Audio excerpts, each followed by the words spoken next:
Audio কথনে সবাইকে স্বাগত জানাচ্ছি। আজকে আমি আরো একটি নতুন উপন্যাস শুরু করব। উপন্যাসটির নাম হচ্ছে 'ভালোবাসার দুঃখ'।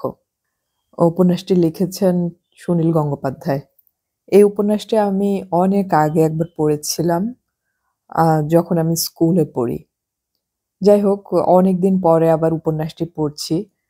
পড়া শুরু করার আগে ২-৩ পৃষ্ঠা পড়ে দেখলাম, আসলে ছোটবেলায় যখন পড়েছিলাম তখনকার অনুভূতিটা আমি ফিরে পাচ্ছি। মনে পড়ছিল কিছু, কিছু সেন্টেন্স। যাই হোক, আজকে আমি আবার আপনাদের সবার সাথে শেয়ার করছি আমার এই পাঠ। উপন্যাসটি আমি ৩ টি পর্বে ভাগ করে পড়ব। আজকে আমি শুরু করছি তাহলে ১ম পর্ব।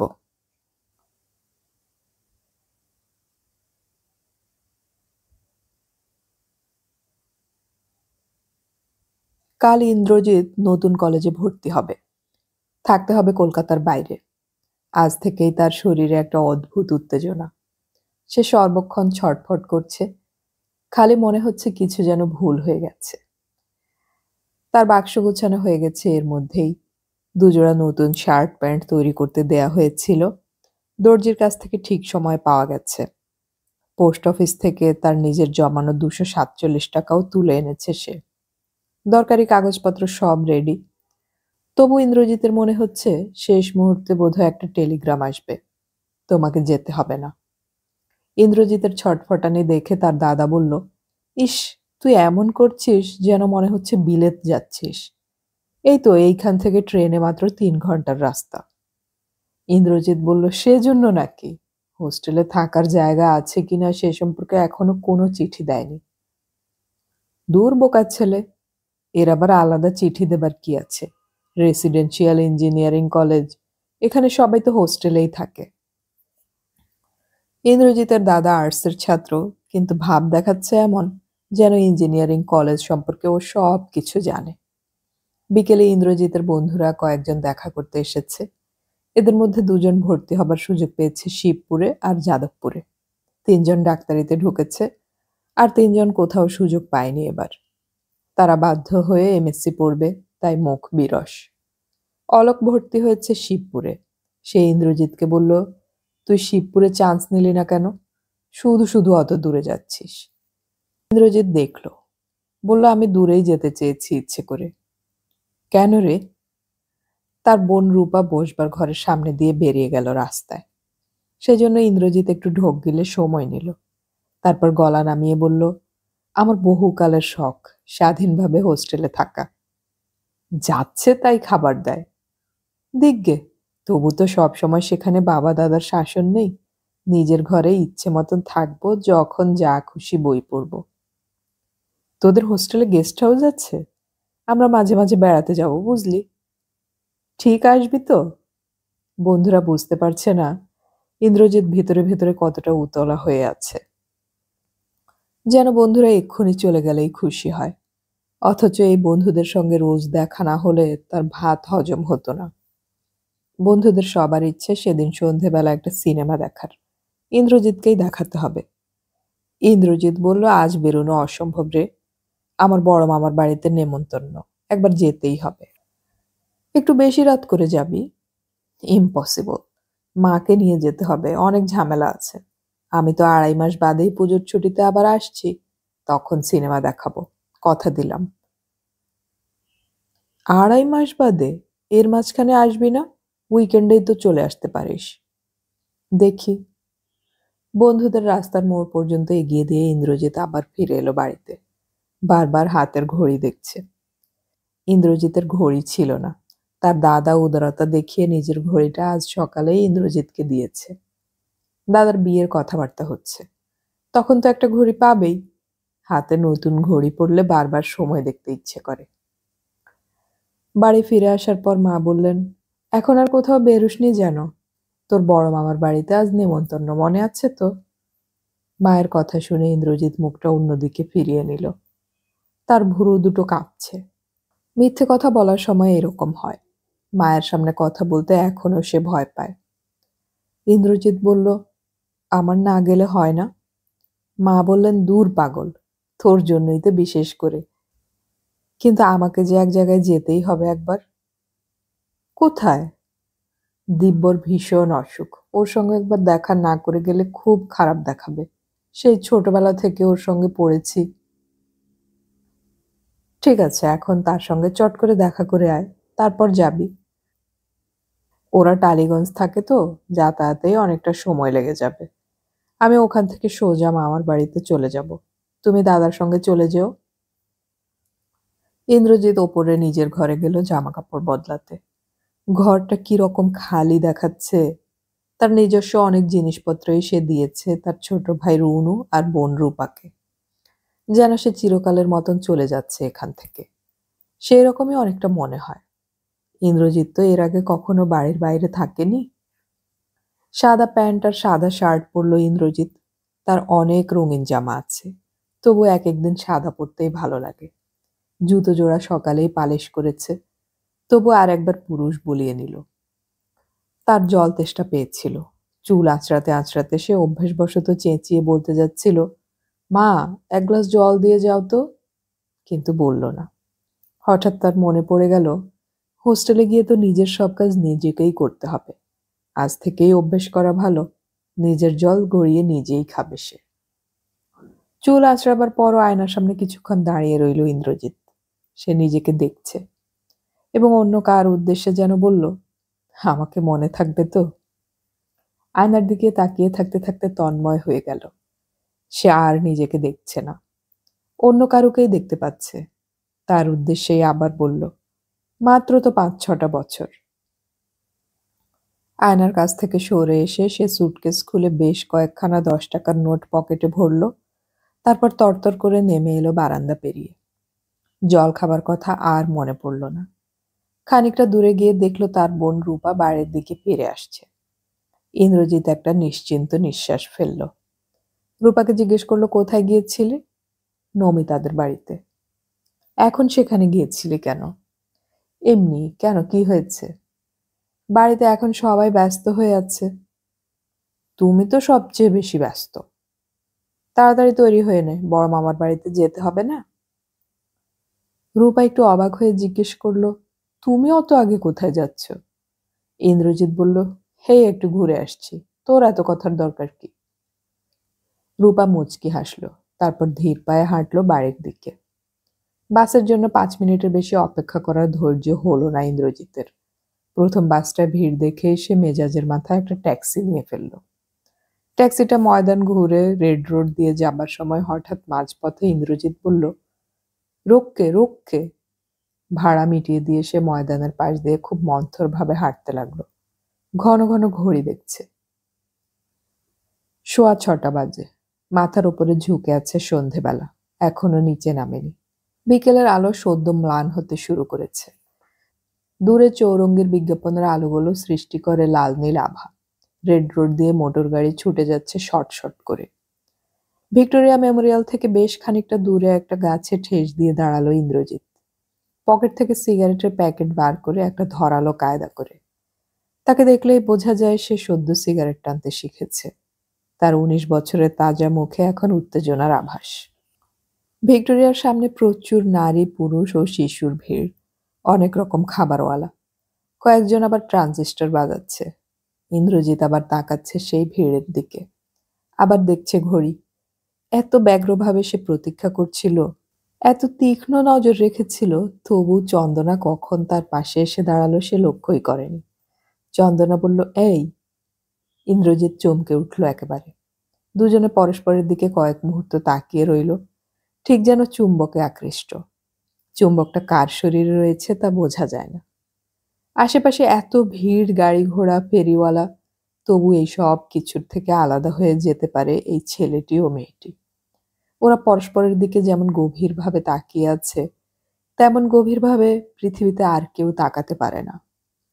তারপর চন্দনা বলল, তুমি কতক্ষণ এসেছ? অনেকক্ষণ। আমি তো দেরি করিনি। তবু আমার মনে হচ্ছিল কত ঘন্টা ধরে যেন দাঁড়িয়ে আছি এখানে। ভাবছিলাম তুমি বোধহয় আসবে না। একবার তো রূপাকে বাড়ি থেকে বেরোতে দেখে ভয় পেয়েছিলাম। রূপা যদি তোমাদের বাড়িতে যেত, তাহলে তুমি বেরোতে না। আচ্ছা, রূপা কি আমাদের কথা জানে? কি জানি, তুমি কিছু বলেছ? পাগল নাকি? কিন্তু রূপা ভীষণ বুদ্ধিমতী। আমি তাই ভাবছিলাম হঠাৎ যদি রূপা তোমাদের বাড়ি যায়। চন্দনা একটু হেসে বলল, তাও তো অনেক কষ্ট করে বেরোতে হলো। কত মিথ্যে কথা যে বলতে হয় তোমার জন্যে। ইন্দ্রজিৎ বলল, আর বলতে হবে না। কাল থেকে আমি তো আর থাকবোই না। মাসে একবার আসবে তো। তার কি কোনো ঠিক আছে? হোস্টেলের নিয়ম কানুন কিছুই জানি না। ওসব জানি না, তোমাকে আসতেই হবে। কথা বলতে দুজন এগিয়ে গেল মাঠের মধ্যে। পুলিশ পোস্টের পাশ দিয়ে এগিয়ে গেল আর একটু দূরে। একটা কালভার্ট খালি ছিল, সেখানে চন্দনা বসতে যাচ্ছে। ইন্দ্রজিৎ বলল, একটু দাঁড়াও। পকেট থেকে রুমাল বার করে জায়গাটা ঝেড়ে দিয়ে চন্দনাকে বলল, বসো। চন্দনা বলল, রুমালটা পাতার দরকার নেই, কেন ময়লা করছো শুধু শুধু? ইন্দ্রজিৎ বলল, কিচ্ছু হবে না, আমার ইচ্ছে করছে, তুমি বসো। চন্দনা বলল, বেশিক্ষণ থাকতে পারবো না কিন্তু। তুমি তো এসেই খালি যাবার কথা বলো, আজ আমি সহজে ছাড়ছি না। না লক্ষ্মীটি, 1 ঘন্টা থাকবো, তার বেশি নয়। বাস থেকে নামছি অমনি সুব্রতদার সঙ্গে দেখা। দুজন বন্ধুর সঙ্গে কথা বলছিলেন। আমাকে দেখে জিজ্ঞেস করলেন, এদিকে কোথায় যাচ্ছিস? আমি তাড়াতাড়ি বানিয়ে বললাম, ব্রিটিশ কাউন্সিল থেকে বই নিতে এসেছি। সেই জন্যই তো ওই দিক দিয়ে আমাকে ঘুরে আসতে হলো। চন্দনাদের বাড়ির একতলার ফ্ল্যাটে থাকে সুব্রত। ইন্দ্রজিতের চেয়ে বছর 8 বড়। খুব ভালো ক্রিকেট খেলে। পঙ্কজ রায়ের প্রিয় শিষ্য। ইন্দ্রজিৎ রেগে গিয়ে বলল, সেজন্য সুব্রতদাকে কৈফিয়ত দিতে হবে? বারে, একে কৈফিয়ত বলে নাকি? উনি এমনি জিজ্ঞেস করলো। বলবে আমার যেখানে খুশি গিয়েছিলাম। ওরকম ভাবে বুঝি বলা যায়? নিশ্চয়ই বলা যায়। তোমার বাবা দাদা আছেন তোমাকে শাসন করার জন্যে। একটু থেমে ইন্দ্রজিৎ আবার বলল, সুব্রতদার বেশ মজা। একই বাড়িতে থাকে, তোমাকে সারাদিন দেখতে পারে, যখন খুশি গল্প করতে পারে। তুমি সুব্রতদার ফ্ল্যাটের দিনে কবার যাও? চন্দনা বিরক্ত হয়ে বলল, এই ওরকম করে বলো না, উনি খুব ভালো লোক, কখনো খারাপ কিছু বলেন না। ওরকম অনেক ভালো লোক আমার দেখা আছে। তুমি কাল চলে যাচ্ছ আর আজ আমার সঙ্গে এরকম বকে বকে কথা বলবে? এদিক ওদিক তাকিয়ে চন্দনা আস্তে আস্তে তার হাতটা ইন্দ্রজিতের হাতের উপর রাখল। তাতেই বুক জুড়িয়ে গেল ইন্দ্রজিতের। সামান্য একটু সরে এলো চন্দনার দিকে। আমি কাল চলে যাব বলে তোমার মন খারাপ হচ্ছে? ভীষণ। 5টা তো বছর মোটে, দেখতে দেখতে কেটে যাবে। তুমি মাসে একবার করে আসবে, কথা দাও। তা বলতে পারছি না, তবে পুজোর সময় তো আসবই। পুজোর সময় আবার আমি থাকবো না। আমাদের বাড়িতে সকলেরই পুরী যাওয়ার কথা হচ্ছে। ভালো লাগে না। সুব্রতও সঙ্গে যাচ্ছে নাকি? আবার এ কথা? আমি এক্ষুনি চলে যাব তাহলে। সুব্রতর ব্যাপারে ইন্দ্রজিতের হৃদয় অত্যন্ত স্পর্শকাতর। তারপর জিজ্ঞেস করলো, আমাকে চিঠি লিখবে তো প্রত্যেক সপ্তাহে? আর তুমি, তোমাদের বাড়িতে চিঠি লিখলে পাবে? তুমি চিঠির তলায় একটা কোনো মেয়ের নাম দিও। আর হাতের লেখা? অত কেউ লক্ষ্য করবে না। কোন মেয়ের নাম দেব? যে কোনো একটা। তোমার তো এত মেয়ে বন্ধু, তাদের যে কারোর নাম বসিয়ে দিও। ইন্দ্রজিৎ এবার হেসে ফেলল। হাসতে হাসতে বলল, আমার অনেক মেয়ে বন্ধু বুঝি? চন্দনা সূক্ষ্ম ঠাট্টার সুরে বলল, নেই? সেদিন রবীন্দ্র সদনে যে দেখলাম, তুমি ডান পাশে সিথি কাটা একটা মেয়ের সঙ্গে খুব হেসে হেসে কথা বলছো, কচি কলাপাতা রঙের শাড়ি পরা। কবে? ও, সে তো তপনের বোন ঝুমা, বিয়ে হয়ে গেছে। বাবা, একজনের সঙ্গে একটু কথা বলেছি তাতেই? তুমি যে সুব্রতদার নামে ওরকম করে বলো। ইন্দ্রজিৎ হো হো করে হেসে উঠল। মনে আর গ্লানি নেই। এখন সুব্রতদার ব্যাপারে কাটাকাটি হয়ে গেছে। ইন্দ্রজিৎ বলল, শোনো, আমি চিঠির তলায় নাম দেব কণিকা বন্দ্যোপাধ্যায়। আমি তো কণিকা বন্দ্যোপাধ্যায়ের গানের দারুণ ভক্ত। হাসতে হাসতেই বলল, বাবা, তোমাদের কিরকম মনে থাকে। ডান পাশে সিথি, কচি কলাপাতা রঙের শাড়ি, অথচ প্রায় মাস 2 আগের কথা।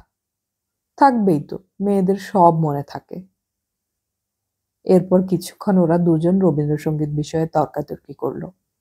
সেই তর্ক শেষ হলো চন্দনার গানে। চন্দনা গুনগুন করে গাইল, সকরুণ বেনু বাজায় কে যায় বিদেশি নায়ে। একসময় ইন্দ্রজিৎ আস্তে আস্তে গলা মেলালো। তারও গানের গলা মন্দ নয়। দু তিনটে ছেলে কাজ দিয়ে কয়েকবার ঘোরাঘুরি করছিল, তাদের দৃষ্টি ভালো নয়। তারা চেঁচিয়ে খারাপ কথা বলছে, নিজেদের মধ্যেই অবশ্য। ইন্দ্রজিৎ উঠে পড়ে বলল, চলো। চন্দনা উঠে এলো। বেশ খানিকটা চলে আসার পর খেয়াল হলো রুমালটা নিয়ে আসা হয়নি, সেখানেই পড়ে আছে। চন্দনা ঘাড় ঘুরিয়ে তাকালো সেই ছেলেগুলোর দিকে, যারা রাস্তায় পার্কে খারাপ খারাপ কথা বলে। তাদের সম্পর্কে চন্দনার খুব মায়া হয়। আহা, ওদের কেউ ভালোবাসেনি। কেউ ভালোবাসলে কি আর ওরকম রুক্ষ গলায় কথা বলতো? ইন্দ্রজিৎ দৌড়ে চলে গেল, ফিরে এলো খালি হাতে। হেসে বলল, ওটা গেছে, হাওয়ায় উড়ে নিচের ময়লা জলে পড়েছে দেখলাম। তোমার বড্ড ভুলো মন, রুমালটা নতুন ছিল না? যাকগে, ভারী তো একটা রুমাল। তুমি এরকম জিনিসপত্র হারাও, হোস্টেলে গিয়ে কি করবে কে জানে। একা একা থাকতে হবে। একা কোথায়, এবার ৩৭৮ জন সিলেক্টেড হয়েছে। তাহলেও তোমার চেনা তো কেউ নেই, তোমার বন্ধুরা তো কেউ ওখানে ভর্তি হয়নি। দুদিনেই অনেক বন্ধু হয়ে যাবে। অনেক বন্ধু পেয়ে তারপর আমাকে ভুলে যাবে তো? ইন্দ্রজিৎ আবার সেই চুম্বক চোখে তাকালো চন্দনার দিকে, আর হাসি মাখা ঠোঁটে বলল, হ্যাঁ, ভুলে যাব। তোমাকে একদম ভুলে যাব, আর কোনো দিনও মনে পড়বে না। তুমি খুশি হবে তো? এবার চন্দনার পালা। সেও একই রকম চোখে তাকিয়ে বলল, যেদিন তুমি আমাকে ভুলে যাবে সেই দিনই আমি মরে যাব। দেখো, ঠিক সেদিনই মরে যাব। আর যদি কোনোদিন না ভুলি তাহলে তুমি চিরকাল বেঁচে থাকবে? বলো। ওরা সদ্য কৈশোর পেরিয়েছে, তাই অনায়াসে এরকম কথা বলতে পারে। পৃথিবীটা কত সুন্দর, ভবিষ্যৎ জীবনের কত সম্ভাবনা। সামান্য কথাতেই দুঃখ কিংবা আনন্দ। ওদের অভিমানও খুব তীব্র। যারা এই বয়সটা পেরিয়ে গেছে অনেক দিন, তাদের কাছে মনে হয় এই সবই ছেলে মানুষই কিংবা বোকা বোকা প্রেমের কথা। পৃথিবীতে কিছুই চিরস্থায়ী নয়, প্রেমও নয়। তবু ওই কৈশোরের যৌবনের দিনগুলিতে ফিরে যেতে ইচ্ছে করে। চন্দনার হলুদ সিল্কের শাড়িটা মাঝে মাঝে বেসামাল হয়ে যাচ্ছে হাওয়ায়। কলেজের ফার্স্ট ইয়ারে ভর্তি হবার পর থেকে চন্দনা নিয়মিত শাড়ি পরতে শুরু করেছে। এর আগে শুধু বিয়ে বাড়িতে শাড়ি পরে যেত, এখনো ভালো করে শাড়ি সামলাতেই শেখেনি। আঁচলটা গা থেকে সরে গেলেই সে লজ্জায় লাল হয়ে ওঠে। ইন্দ্রজিৎ তার দিকে তাকিয়ে হাসে, এক একবার চোখ ফিরিয়ে নেয়, আবার তাকায়। চন্দনা বলল, আমরা এদিকে কোথায় যাচ্ছি? ইন্দ্রজিৎ বলল, বাহ, মনে নেই আজ আমি তোমাকে খাওয়াবো বলেছিলাম? চন্দনা ব্যস্ত হয়ে বলল, না না, আজ থাক। কেন?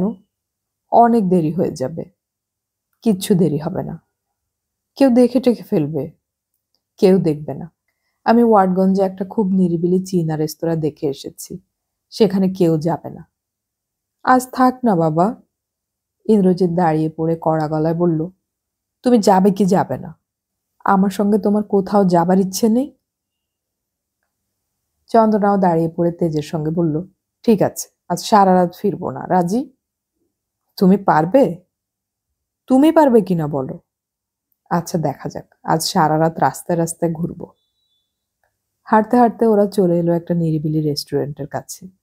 ওদের সৌভাগ্যবশত একটা কেবিন খালি ছিল। সেখানে ঢুকে ইন্দ্রজিৎ এক গাদা খাবারের অর্ডার দিল। চন্দনার কোনো আপত্তিই শুনল না।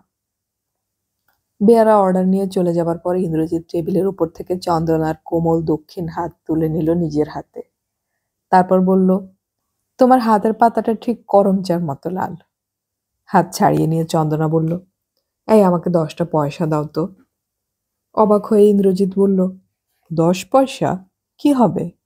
দাও না, দরকার আছে। এখন? হ্যাঁ। ভ্যাবাচাকা ইন্দ্রজিৎ পয়সাটা বার করে দিল। চন্দনা নিজের হাত ব্যাগ খুলে বার করলো একটা রুমালের প্যাকেট। সেটা ইন্দ্রজিতের দিকে বাড়িয়ে দিয়ে বলল, এতে 6খানা রুমাল আছে, আমি তোমাকে 10 পয়সায় বিক্রি করলাম। তার মানে? রুমাল কারুকে এমনি এমনি দিতে নেই, জানো না? যত সব কুসংস্কার। চন্দনা এক ধমক দিয়ে বলল, রুমালগুলো হাতে নিয়ে একবার দেখলেও না পর্যন্ত, পছন্দ হয়েছে কিনা বলো। প্যাকেটটা হাতে নিয়ে ইন্দ্রজিৎ বলল, তুমি কেন শুধু শুধু এগুলো কিনতে গেলে? আমার তো রুমাল আছে অনেক। যেরকম ভাবে হারাচ্ছ দেখলাম তো। খুব চমৎকার। যাক বাবা, খুব সস্তায় রুমাল পাওয়া গেল। মাঝে মাঝে এরকম বিক্রি করো আমাকে, কেমন? আহা! এই শোনো, সেই জিনিসটা এনেছো তো? এবার লজ্জায় একেবারে রক্তিম হয়ে গেল চন্দনার মুখ। সে মুখ নিচু করে বলল, না আনিনি। কেন? ধ্যাত, কি হবে?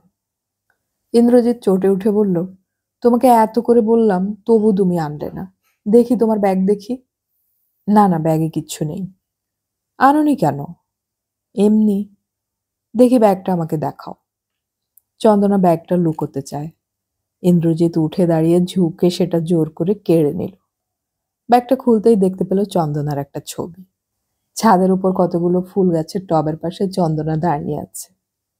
চিবুক উঁচু করে দেখছে আকাশ। আঁচলটা উড়ছে হাওয়ায়। গাঢ় চোখের ছবিখানার দিকে তাকিয়ে আছে ইন্দ্রজিৎ। খানিকটা উদারভাবেই বলল, বেশ ভালো ছবি তোলেন তো। অবশ্য ছবির সাবজেক্ট যদি ভালো হয়। সুব্রতদা সত্যিই খুব ভালো ছবি তোলেন।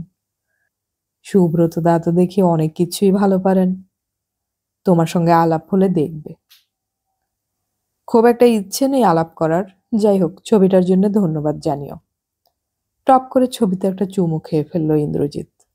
চন্দনা বলল, খুব অসভ্য হয়েছ না? তখন চন্দনার বাস্তব ঠোঁটে একটু ঠোঁট ছোঁয়াবার জন্য ইন্দ্রজিৎ ব্যাকুলতা বোধ করে। কেবিনের পর্দার ফাঁক দিয়ে বারবার বাইরের দিকে তাকায়। আর কেউ তাদেরকে লক্ষ্য করছে না তো? ইন্দ্রজিৎ উঠতে যাচ্ছিল, এই সময় বেরসিকের মতন বেয়ারা ঢুকলো খাবার নিয়ে। ইন্দ্রজিৎ এমন একটা ভাব দেখালো যেন প্যান্টের পকেট থেকে সিগারেট দেশলাই বার করার জন্যই তাকে উঠে দাঁড়াতে হচ্ছে। আবার বসে পড়ল ধপ করে। চন্দনা দেখলো ইন্দ্রজিৎ বিশেষ কিছু খাচ্ছে না, খাবার নিয়ে নাড়াচাড়া করছে শুধু। চন্দনা আরো খাবার ইন্দ্রজিতের প্লেটে তুলে দিয়ে বলল, এই তুমি খাচ্ছ না যে? আর কত খাবো? বাহ, এত খাবার নষ্ট হবে নাকি? ইন্দ্রজিৎ হাসতে হাসতে বলল, এরপর আমাকে কোথায় যেতে হবে জানো? বড় মামার বাড়িতে নেমন্তন্ন। সেখানে গিয়ে আবার খেতে হবে। চন্দনা শিউরে উঠে বলল, এরপর তুমি আবার খাবে? কি করব? সেখানে গিয়ে তো বলতে পারবো না যে খেয়ে এসেছি। তাহলে এখানে আজ এলে কেন? আমি বারণ করেছিলাম কত। বেশ করেছি, আমার ইচ্ছে। খাওয়া দাওয়া শেষ হবার পর ইন্দ্রজিৎ দাম মিটিয়ে দিয়েছে। বেয়ারাকে উদার হাতে দিয়েছে বকশিস। চন্দনা আর দেরি করতে পারবে না, তক্ষুনি উঠবে। ব্যাগটা তুলে নিয়ে সে সবেমাত্র মুখ তুলেছে। ইন্দ্রজিৎ ঝট করে তাকে জড়িয়ে ধরল। বারণ করারও সময় পেল না। ইন্দ্রজিৎ তারপরে দ্রুত সরে গিয়ে পর্দা তুলে বলল, এসো। হোটেল থেকে বাইরে বেরোবার পর বেশ কিছুক্ষণ পর্যন্ত কেউ একটাও কথা বলল না। ইন্দ্রজিৎ ভয়ে ভয়ে তাকাচ্ছে চন্দনার দিকে। চন্দনা একবারও ইন্দ্রজিতের দিকে তাকায়নি। ইন্দ্রজিৎ চন্দনার বাহু আলতোভাবে ছুঁয়ে বলল, তুমি রাগ করেছ? চন্দনা মুখ না তুলেই বলল, আমার কান্না পাচ্ছে। কেন? তুমি কেন এরকম করলে? ইন্দ্রজিৎ এবার চন্দনার হাত শক্ত করে চেপে ধরে বলল, তুমি তো সম্পূর্ণ আমার। তুমি আমার না? বলো, তুমি আমার না? হ্যাঁ। তাহলে আমি তোমাকে একটু ইচ্ছে মতন আদরও করতে পারবো না? সেটা কি দোষ? একটুক্ষণ থেমে থেকে চন্দনা বলল, এরকম ভাবে নয়, এইসব জায়গায় নয়। আমার ভীষণ লজ্জা করে। চন্দনার গলায় এমন একটা ব্যাকুলতা ছিল যা ইন্দ্রজিৎকে তৎক্ষণাৎ স্পর্শ করল। সে অনুতপ্তভাবে বলল, আচ্ছা, কথা দিচ্ছি এরকম আর কখনো করব না। লোকজনের সামনে তোমাকে লজ্জায় ফেলবো না। তুমি শুধু গোপনে গোপনে আমার থাকবে। ইন্দ্রজিতের বাবা ওকে নিজে গিয়ে পৌঁছে দিয়ে আসবেন। ইন্দ্রজিতের এটা একেবারেই পছন্দ নয়। সে বড় হয়েছে, সে কি একা যেতে পারে না? অ্যাডমিশন টেস্টের সময় তো দাদা গিয়েছিলই সঙ্গে। এখন তো আর কারোর যাবার দরকার নেই। ইন্দ্রজিৎ এ কথা মাকে কতবার বলেছে, কিন্তু বাবা যাবেনি। বাবার মুখের ওপর কোনো কথা বলার সাহস ইন্দ্রজিতের নেই। বাধ্য হয়ে তাকে মেনে নিতে হলো। দুপুরে বাড়ি থেকে সকাল সকাল খেয়ে বেরিয়েছিল ওরা। ওখানকার স্টেশনে পৌঁছালো বিকেল 4টের সময়। বাবা স্টেশন থেকে এক গাদা ফল ও কেক কিনে নিলেন। প্রথম দিনেই হোস্টেলে কি খেতে দেয় না দেয় তার কি ঠিক। তারপর একটা সাইকেল রিক্সা নিলেন। স্টেশন থেকে কলেজ বেশ দূরের রাস্তা। সুটকেস বেডিং সমেত দুজন সেই একই রিক্সা চাপায় বেশ জবরজং অবস্থায় ইন্দ্রজিৎকে পা গুটিয়ে বসতে হয়েছে। খানিকটা যাবার পর বাবা বললেন, খোকা, তোকে একটা কথা বলবো, শুনবি? ইন্দ্রজিৎ বাবার মুখের দিকে তাকালো। বাবা বললেন, সব সময় মনে রাখবি, তোকে ভালো রেজাল্ট করতে হবে, তোকে বড় ইঞ্জিনিয়ার হতে হবে। অনেক কষ্ট করে তোকে লেখাপড়া শেখাচ্ছি। ইন্দ্রজিৎরা ধনী নয়, সাধারণ সংক্ষিপ্ত সংসার, আর বাবা একটি অফিসে মোটামুটি উঁচু পদে চাকরি করেন।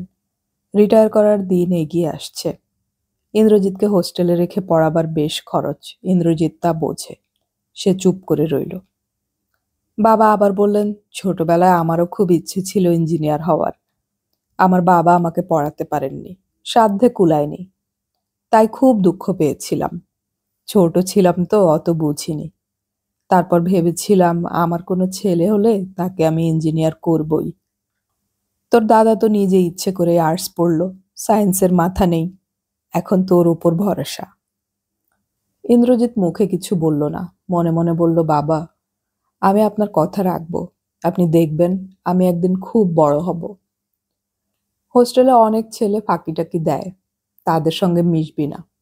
আবার ভালো ছেলেও আছে, যার ইচ্ছে থাকে সে ঠিক পড়াশোনা করতে পারে, আর সব সময় শরীরের যত্ন নিবি। আর একটা রিক্সা ঠিক ওদের পেছনে আসছিল, তাতেও একজন প্রৌঢ় লোকের সঙ্গে ইন্দ্রজিতের বয়সী একটি ছেলে। পায়ের কাছে বাক্স বিছানা, একই কলেজের ছেলে বলে মনে হলো। কলেজের কম্পাউন্ডের কাছে পৌঁছে রিক্সা থেকে নামবার পর সেই ছেলেটি নিজে থেকেই আলাপ করতে এলো ইন্দ্রজিতের সঙ্গে। সে জিজ্ঞাসা করল, আপনার কি সিভিল না ইলেকট্রিক্যাল? ইন্দ্রজিৎ বলল, সিভিল। ছেলেটি বলল, আমারও তাই। ভালোই হলো, একই সঙ্গে থাকা যাবে। আমার নাম অরূপ বসু। ইন্দ্রজিৎ নিজের নাম জানালো। ইন্দ্রজিৎ লাজুক মুখে চুপ করে রইল। বাবা তাকে উপদেশ দিচ্ছেন। কিন্তু সে কি কখনো পড়াশোনায় ফাঁকি দিয়েছে? সে তো নিজেই চায় যত তাড়াতাড়ি সম্ভব ইঞ্জিনিয়ার হয়ে গিয়ে চাকরি নিতে। তারপর অরূপ ছেলেটি রোগা পাতলা, গায়ের রং অসম্ভব ফর্সা, মুখখানা দেখতে বুদ্ধিমান বলে মনে হয়। সে এসেছে বোলপুর থেকে। অল্পক্ষণের মধ্যেই ওদের দুজনের বেশ ভাব হয়ে গেল। এদিকে অরূপের বাবার সঙ্গেও আলাপ জমে উঠল ইন্দ্রজিতের বাবার। 1 ঘন্টা পরে ট্রেন, একই সঙ্গে ফিরবেন। একটু বাদেই কিন্তু জানা গেল যে অরূপ আর ইন্দ্রজিতের একই ওয়ার্ডে থাকবার জায়গা হয়নি। অরূপের ঘর আবুল কালাম আজাদ ওয়ার্ডে, আর ইন্দ্রজিতের সর্দার বল্লভভাই প্যাটেল ওয়ার্ডে। সুপারিনটেন্ডেন্টের কাছে দুই পিতাই অনেক করে অনুরোধ করলেন যাতে ওদের এক ঘর না হোক এক বাড়িতে থাকতে দেয়া হয়। তিনি মাথা নেড়ে বললেন, না, সব নতুন ছেলেদের একসঙ্গে থাকতে দেওয়া নিয়ম নেই, নতুন পুরনোদের মিলেমিশে থাকাই নিয়ম। বাবা বললেন, তবু যদি একটু দেখেন, মানে ও তো আগে কোথাও একা থাকেনি, এই প্রথম। সুপারিনটেন্ডেন্ট ভারী চালে জবাব দিলেন, জীবনের সব কাজই কোনো না কোনো সময় প্রথমবারই করতে হয়, অযথা চিন্তা করছেন কেন? ইন্দ্রজিতের বাবা ছেলেকে সঙ্গে নিয়ে এলেন তার ঘর দেখতে। ঘর বেশ ভালোই, 3 তলার উপরে, যথেষ্ট আলো হাওয়া, দক্ষিণ দিকে বিরাট জানালা। কলেজ এখন ছুটি, 2 দিন পরে ক্লাস আরম্ভ হয়ে যাবে, তাই বাইরের ছেলেরা অনেকে আসেনি। হোস্টেলটা নিস্তব্ধ মনে হচ্ছিল। সিঁড়ির কাছে 2টি ছেলেকে দেখে বাবা বললেন, বাবা, আমার ছেলেটাকে রেখে গেলাম, তোমরা একটু দেখো। এ কথা শুনে এমন লজ্জা করলো ইন্দ্রজিতের, সে কি বাচ্চা ছেলে নাকি? বাবাদের নিয়ে আর পারা যায় না। ছেলে দুটি খুবই সম্ভ্রমের সঙ্গে বলল, হ্যাঁ নিশ্চয়ই, আপনি কিছু চিন্তা করবেন না, ওর কোনো অসুবিধা হবে না। বাবা বললেন, তোমরা সব রয়েছ বড় ভাইয়ের মতন, নিশ্চয়ই কোনো অসুবিধে হলে আমরা তো আছি। এখানকার খাওয়া দাওয়া চমৎকার, বাড়ির চেয়ে ভালো। ইন্দ্রজিৎ বাবাকে পৌঁছে দিয়ে এলো গেট পর্যন্ত। তিনি অরূপের বাবার সঙ্গে এক রিকশায় চলে গেলেন। ইন্দ্রজিৎ ফিরে এলো নিজের ঘরে। সন্ধে হয়ে গেছে। বিকেলে আর কিছু খেতে দেবে না বোধ হয়। সঙ্গে কিনে আনা কমলা লেবু খেতে লাগলো খোসা ছাড়িয়ে। ঘরটা তার খুব পছন্দ হয়েছে। বারান্দার এক কোণে ছোট্ট নিরিবিলি। ইন্দ্রজিৎ এর আগে কখনো একা ঘরে শোয়নি। তার বহুদিনের শখ একা থাকার। বাবার কথা রাখবে সে, এই কটা বছর খুব মন দিয়ে পড়াশোনা করবে। জানালা দিয়ে বাইরে তাকালেই একটু যেন মন খারাপ লাগে। বাবা বোধহয় এখনো স্টেশনে পৌঁছাননি। বাবাকে রিকশায় তুলে দেবার ঠিক আগ মুহূর্তে হঠাৎ চোখে জল এসে গিয়েছিল ইন্দ্রজিতের। যদিও কোনো মানেই হয় না, কলকাতা এত কাছে, 5.5 টাকার টিকিট কেটে যে কোনো দিনই যাওয়া যায়। তবু যেন মনে হচ্ছে বাড়ি থেকে কত দূরে, একা, কেউ চেনে না। এইসব জায়গায় হঠাৎ যেন ঝুপঝুপ করে অন্ধকার নেমে আসে। দরজার পাশেই সুইচ সে আগেই দেখে রেখেছিল। আলো জ্বালাতে এসে সে দারুণ জোরে একটা ধাক্কা খেল, যেন ভূতে ঠেলা মারল তাকে। ইন্দ্রজিৎ চমকে গিয়ে ছিটকে পড়ে যাচ্ছিল। কোনো ক্রমে সামলে নিয়ে আলো জ্বেলে দেখলো সুইচের ওপরের ঢাকনাগুলো কে খুলে নিয়ে গেছে। একটু আগেও সে দেখেছিল না, কিংবা ভুল দেখেছে? এরকম খোলা সুইচ রাখা খুব বিপজ্জনক। হোস্টেলের সুপার এসব দেখেন না? প্রথম দিন কি ইন্দ্রজিৎ কমপ্লেন করবে? কাঠের চেয়ারটা টেনে এনে ইন্দ্রজিৎ তার উপর দাঁড়িয়ে সুইচ টিপে আলো জ্বালালো। তারপর দরজা বন্ধ করে পোশাক বদলাতে লাগলো সে। তক্ষুনি দরজায় টকটক আওয়াজ। তাড়াতাড়ি প্যান্টের বোতাম আটকে ইন্দ্রজিৎ দরজা খুলল। বাইরে 7-8 জন ছেলে দাঁড়িয়ে আছে। এর মধ্যে একটু আগে সিঁড়িতে দেখা সেই দুজনও রয়েছে। সেই দুজনের মধ্যে একজন বলল, এই যে ভাই, তোমার সঙ্গে আলাপ করতে এলাম। ইন্দ্রজিৎ বিনীতভাবে বলল, আসুন আসুন। ইন্দ্রজিৎ দেখল সেই ছেলেদের অনেকের হাতে একটি করে টর্চ, দুজনের হাতে হকি স্টিক। বোধহয় এখানে প্রায় আলো নিভে যায়। লম্বা মতন একটি ছেলে বলল, তোমার বাবা বলে গেছেন শুনেছ তো? আমরা তোমার দাদা হই। এখন থেকে আমাদের সঙ্গে দাদার মতন ব্যবহার করবে। আমাদের নামগুলো বলছি, শুনে নাও। আমার নাম সত্যেন ও ধনঞ্জয় এ নায়ার। ওই যে পৃথ্বীপাল, ওর নাম সুলমন ও ফিরদৌস। আর ওই সুব্রত। এবার বলে যাও তো তুমি কার কি নাম, দেখি কি রকম মনে রাখতে পারো। একবার মাত্র শুনেই এতগুলো নাম মনে রাখা শক্ত। তবু ইন্দ্রজিৎ বলবার চেষ্টা করল। একটু ভুল হলো তার। সত্যের নামের ছেলেটি বলল, 1 পয়েন্ট লস। পৃথ্বীপাল, যার নাম ইন্দ্রজিৎ ঠিকমতো বলতে পারেনি। I have gained 1 point. Indrajit ব্যাপারটা বুঝতে পারল না। সত্যেন বলল, শোনো, এখানে নতুন এসেছো, কয়েকটা নিয়ম কানুন জানতে হবে। সকলের সঙ্গে মিশতে হবে, সকলের কথা শুনতে হবে। এখানে সারা ভারত থেকে ছাত্র আসে। এখানে কেউ একা একা থাকে না। আর একটা কথা, ভেতো বাঙালি হয়ে থাকলে কোনোদিন ইঞ্জিনিয়ার হতে পারবে না। অ্যাডমিশন টেস্টে পাশ করলেও আরো কয়েকটা পরীক্ষা দিতে হবে। ইন্দ্রজিৎ চেয়ারে বসা মাত্র একজন হকি স্টিকের খোঁচা দিয়ে নিভিয়ে দিল আলো। সঙ্গে সঙ্গে 7-8টা টর্চের আলো পড়ল তার চোখে। ইন্দ্রজিৎ 2 হাতে চোখ ঢেকে ফেলল। একজন বজ্র গম্ভীর কণ্ঠে হুকুম দিল, চোখ খোল। ইন্দ্রজিৎ হাত সরিয়ে নেবার চেষ্টা করেও পারল না। চোখ একেবারে ঝলসে যাচ্ছে যেন। বলল, পারছি না। একজন বলল, এ কি, শুরুতেই কাত, চোখ খোল শালা। ইন্দ্রজিৎ হাত সরিয়ে চোখ পিটপিট করতে লাগলো। নাম কি? ইন্দ্রজিৎ সরকার। বাবার নাম? নিকুঞ্জলাল সরকার। ঠাকুরদার নাম? গোকুল বিহারী সরকার। ঠাকুরদার বাবার নাম? মানে, হ্যাঁ তো পয়েন্ট। শালা বাপের ঠাকুরদার নাম আমরাও কেউ জানি না। তুই বানিয়ে বলতে পারলি না? আচ্ছা এবার বল, a⁴n a⁴n কত হয়? জানি না। কিছুই হয় না, সেটুকুও জানিস না? আরেক পয়েন্ট। আচ্ছা বল, ইনফ্রাস্ট্রাকচার কাকে বলে? কোনো কিছু প্রোডাকশনের সঙ্গে যা দরকারি, যেমন ট্রান্সপোর্ট, ইলেকট্রিসিটি, রাস্তা। ঠিক আছে ঠিক আছে, এবার বল, আমার বাবা একটা বাঞ্চোত। কি? কানে শুনতে পাস না? আপনারা এইসব খারাপ কথা বলছেন কেন? খারাপ কথা? খারাপ কথা তুই কি বুঝিস? যা বলতে বলছি তাই বল। ও কথা আমি বলবো কেন? আমরা হুকুম করছি তাই বলবি? না। সবাই একসঙ্গে হো হো করে হেসে উঠল। টর্চ হাতে নিয়ে সবাই এগিয়ে আসতে লাগলো আরো কাছে। ইন্দ্রজিৎ ভয় পেয়ে চোখ ঢাকল। ওরা কি তাকে মারবে নাকি? কিন্তু সে তো কোনো দোষ করেনি। মনে মনে তবু বলল, আমি ভয় পাবো না, আমি ভয় পাবো না কিছুতেই। সত্যেন জোর করে ইন্দ্রজিতের চোখ থেকে হাত সরিয়ে দিয়ে বলল, তুই প্যাঁচা নাকি রে, যে এইটুকু আলো সইতে পারিস না? এবার পৃথ্বীপাল যা বলবে তোকে তা শুনতে হবে। পৃথ্বীপাল ইন্দ্রজিতের চুলের মুঠি ধরে ইন্দ্রজিৎকে দাঁড় করালো। তারপর চেয়ারটা এক লাথি দিয়ে দূরে সরিয়ে দিয়ে বলল, now sit on the Simpsons chair.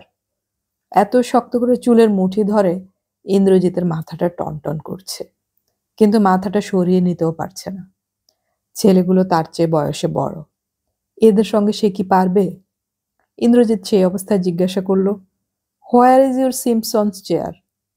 Prithvipal তার হাঁটুর পেছনে একটা লাথি মেরে বলল, আরে ইয়ার, হেসা। ইন্দ্রজিৎকে একটা অদৃশ্য চেয়ারের উপর বসার ভঙ্গি করতে বলল। কিন্তু এইভাবে বসে থাকা কি অসহ্য যন্ত্রণাদায়ক। হাঁটু দুমড়ে সে একবার পড়ে যাচ্ছে, আর দুপাশ থেকে পৃথ্বীপাল আর সুলেমান তার কান ধরে টেনে তুলছে। ইন্দ্রজিৎ একসময় চেঁচিয়ে বলল, আমি আর পারছি না। চুপ, পারিব না এ কথাটি বলিও না আর। একটু বাদে নায়ার এসে বলল, এবার আমার টার্ন, ছেড়ে দাও। নায়ার দক্ষিণ ভারতীয় হলেও বাংলা জানে ভালো। সে ইন্দ্রজিতের নাকটা ধরে মুচড়ে দিয়ে বলল, বেশ লম্বা আছে তো, দেখি কিরকম নাকখত দিতে পারো। যাও, দরজার কাছে যাও, ওইখান থেকে আমার পা পর্যন্ত। ইন্দ্রজিৎ বলল, কেন নাকে খত দেবো কেন? ইঞ্জিনিয়ার হবার সঙ্গে নাকে খত দেওয়ার সম্পর্ক কি? সত্যেন দা, আপনি বলুন। সত্যেন বলল, এখানে কোনো প্রশ্ন চলবে না, যে যা বলবে তাই করতে হবে। কে একজন যেন জোরে এক লাথি কষালো ইন্দ্রজিতের পেছনে। চেঁচিয়ে বলল, শালা দেরি করছিস কেন? ইন্দ্রজিৎ ঘুরে দাঁড়িয়ে বলল, কেন মারছো কেন আমাকে? ফের অন্য দিক থেকে লাথি। ইন্দ্রজিতের মাথার মধ্যে আগুন ধরে গেল। তার ইচ্ছে হলো সেও এলোপাথাড়ি হাত পা ছোড়ে, কিন্তু এতগুলো বড় বড় ছেলের সঙ্গে মারামারি করতে গেলে সে শুধু মারই খাবে। বাধ্য হয়ে ইন্দ্রজিৎকে নাকে খত দিতেই হলো, একবার না 5 বার। দরজার কাছ থেকে নায়ারের পায়ের কাছ পর্যন্ত আসতে হবে। এর মধ্যে একবার মাথা তুলে ফেললেই আবার গোড়া থেকে। এরকম আরো কতক্ষণ চলতো তার ঠিক নেই। একসময় খাবারের ঘন্টা বেজে উঠল। নিষ্কৃতি পেয়ে গেল ইন্দ্রজিৎ। সবারই খিদে পেয়েছে। খাবারের ঘন্টা বাজলে কেউ আর 1 মিনিটও দেরি করতে চায় না। সত্যেন জিজ্ঞেস করলো, এই, তুমি খাবারের ঘর চেনো? ইন্দ্রজিৎ চেনে না। সত্যেন বলল, চলো আমাদের সঙ্গে। ইন্দ্রজিতের মন খুব খারাপ হয়ে গেছে। খিদে পেলেও খেতে যাবার ইচ্ছে নেই। এরা শুধু শুধু তার উপর অত্যাচার করলো। এতগুলো নিষ্ঠুর ছেলের সঙ্গে সে দিনের পর দিন কাটাবে কি করে? এখানে ভর্তি হবার আগে সে অস্পষ্টভাবে র্যাগিং কথাটা শুনেছিল। এই তার রূপ? এখনো ইন্দ্রজিৎ জানে না। আর কত কিছু তাকে সইতে হবে। খাবারের ঘরে বিরাট লম্বা টেবিল, সবগুলো চেয়ার ভর্তি হয়নি। অনেক ছেলে এখনো বাড়ি থেকে ফেরেনি। নতুন ছেলেরাও আর কেউ আসেনি এই হলের। নতুনের মধ্যে ইন্দ্রজিৎ একা। ইন্দ্রজিৎ চেয়ার টেনে নিয়ে বসতে চাইছে। একজন মোটা মতন ছেলে তার কাঁধ ধরে বলল, এই দাঁড়াও। তারপর সে অন্যদের জিজ্ঞেস করলো, এ কি আইআইটি মিক্সচার খেয়েছে? সত্যেন, নায়ার, পৃথ্বীপাল এরা একসঙ্গে বলে উঠল, না, এখনো খায়নি। মোটা ছেলেটি বলল, বাহ, মিক্সচার খায়নি, তার আগেই খেতে বসলে যে। এই দাঁড়াও তুমি, আমি মিক্সচার বানিয়ে আনছি। সে একটা গেলাস নিয়ে চলে গেল। একটু বাদেই ফিরে এলো ভর্তি গেলাস নিয়ে। কি দিয়ে মিক্সচার বানিয়েছে কে জানে, অদ্ভুত তার রং। আর একজন তার হাত থেকে গেলাসটাকে নিয়ে খানিকটা নুন আর মরিচ মিশিয়ে দিল, আর সেটা ইন্দ্রজিৎকে খাওয়ানো হবে। আর একটি ছেলে লাফিয়ে উঠে বলল, দাঁড়া, আর একটু বাকি আছে। গেলাসটা হাতে নিয়ে সে সকলের চোখের সামনে প্যান্টের বোতাম খুলে খানিকটা হিসি করে দিল গেলাসের মধ্যেই। সত্যি সত্যি। তারপর হাসতে হাসতে গেলাসটা ইন্দ্রজিতের দিকে এগিয়ে দিয়ে বলল, নে শালা, খা। সব দেখে শুনে ঘেন্নায় ইন্দ্রজিতের বমি আসছিল। সে কঠিন মুখ করে বলল, না, আপনারা কি ভদ্রলোকের ছেলে?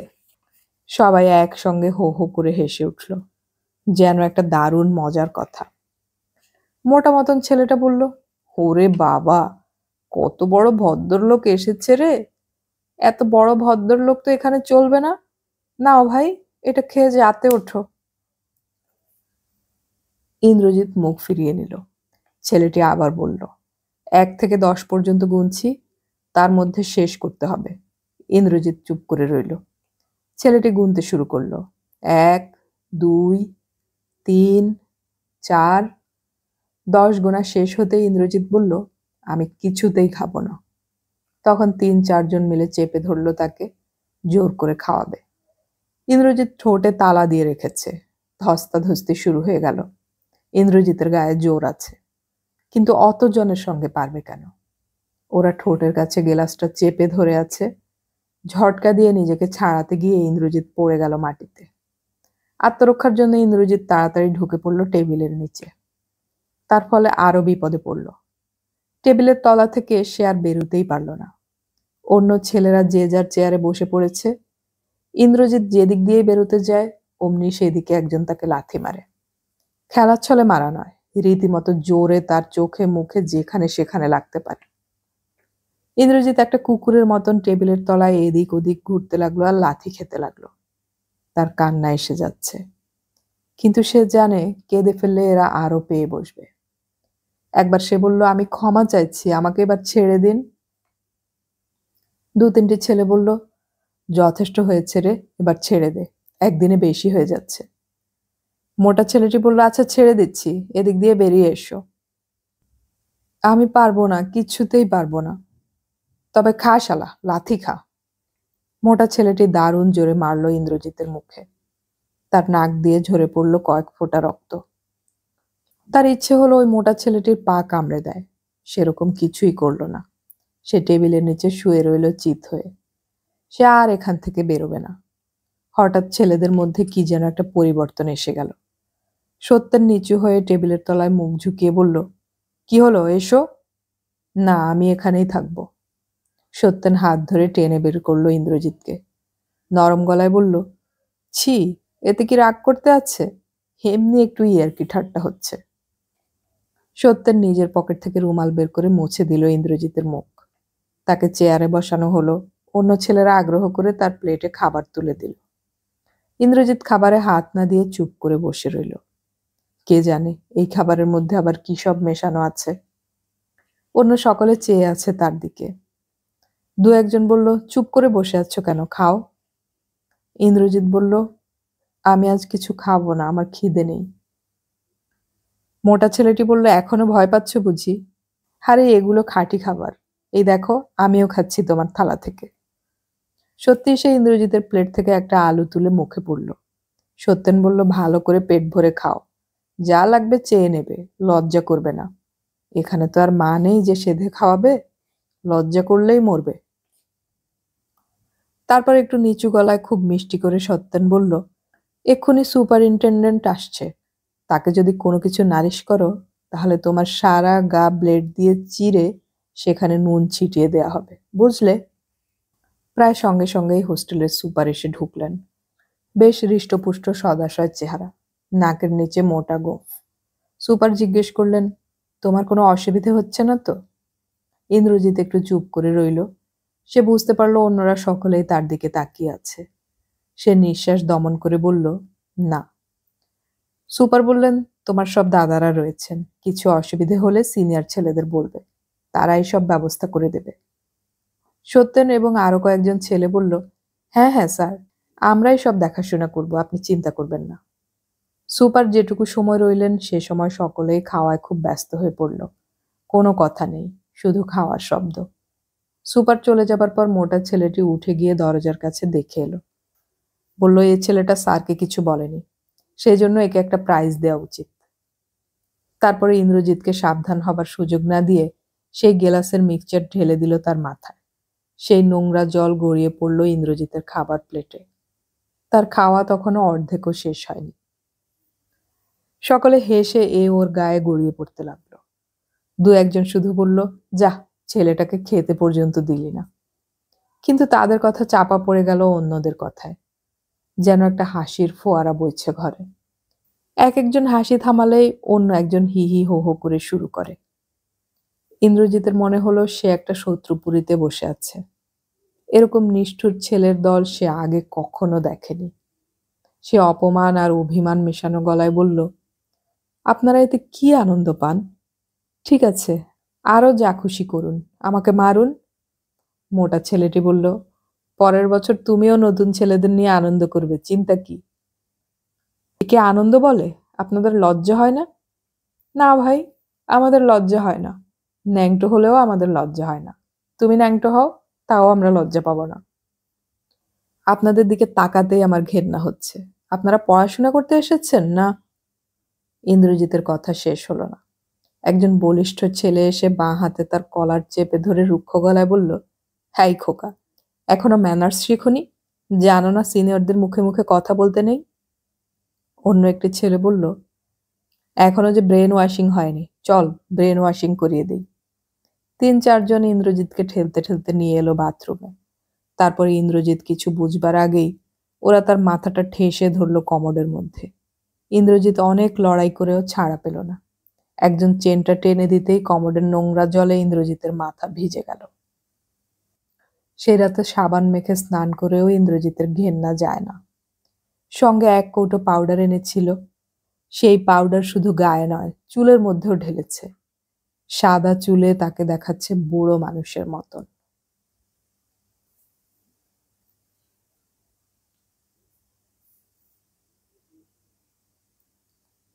এতক্ষণ আমি পড়ে শোনালাম সুনীল গঙ্গোপাধ্যায়ের লেখা উপন্যাস ভালোবাসার দুঃখ এর প্রথম পর্ব। উপন্যাসটির বাকি 2টি পর্ব আমরা খুব শীঘ্রই আপলোড করার চেষ্টা করব, শোনার আমন্ত্রণ রইল। অডিও কথনে আমাদের গল্প পাঠ কেমন লাগছে তা কমেন্টে অবশ্যই জানাবেন।